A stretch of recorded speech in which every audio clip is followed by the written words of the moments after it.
तैयारी स्टार्ट।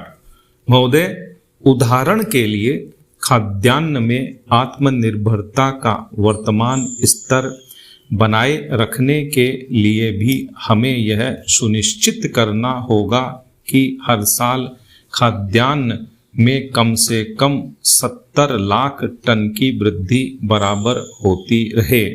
वर्तमान में अनेक प्रकार की बाधाओं को देखते हुए यह स्वाभाविक ही है कि हम अपने भीतर झांककर इस प्रश्न का उत्तर खोजें कि क्या अगले 2 दशकों में उत्पादन वृद्धि की वर्तमान दर को बनाए रखने और इसी रफ्तार से बढ़ाए रखने की संभावनाएं उपलब्ध हैं अथवा नहीं।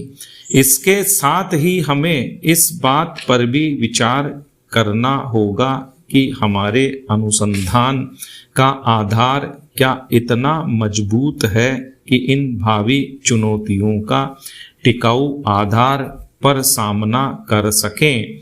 भारत सरकार की नई कृषि नीति को देखें तो उसमें यह लक्ष्य रखा गया है कि ग्रामीण भारत में खाद्य और पोषण सुरक्षा बराबर बनी रहे, आमदनी बढ़ाने और रोजगार के अवसर बढ़ते रहें।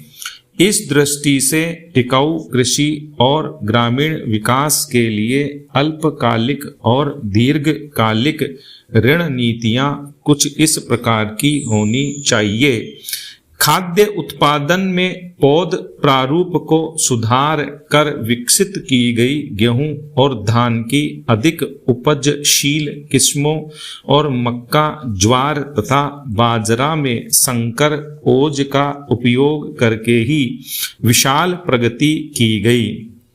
लेकिन अब भी इन फसलों की उन्नत किस्मों की आनुवंशिक संभावनाओं का पूरा इस्तेमाल नहीं किया गया, नहीं तो किसानों के खेतों पर और प्रयोगशालाओं के खेतों पर उपज के स्तर में इतना भारी फर्क देखने को नहीं मिलता।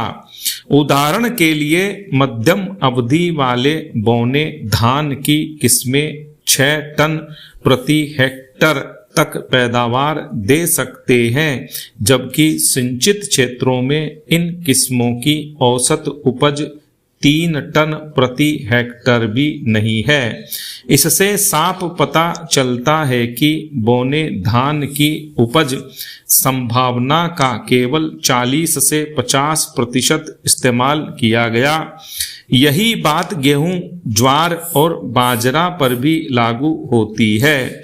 यदि उपज को अस्थिर बनाने वाले कारकों को पहचानकर उनका सुधार कर दिया जाए तो इस समय उपलब्ध किस्मों का ही उपयोग करके अगले वर्षों में 2.5 करोड़ से 3 करोड़ टन अतिरिक्त खाद्यान्न पैदा किया जा सकता है। पैरा, जहां तक बाधाओं की बात है, जैविक और अजैविक दबाव 30 से 35% तक उपज तबाह कर देते हैं। यदि किस्मों और संकरों में बाधा का वांछित स्तर दिया जाए और समेकित कीट प्रबंधन की तकनीकें अपनाई जाएं तो यह हानि काफी हद तक कम की जा सकती है।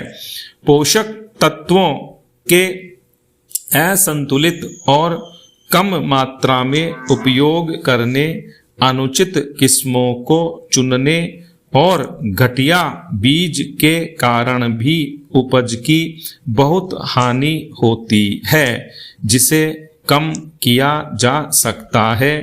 इस तरह उपज का अधिकतम स्तर प्राप्त किया जा सकता है।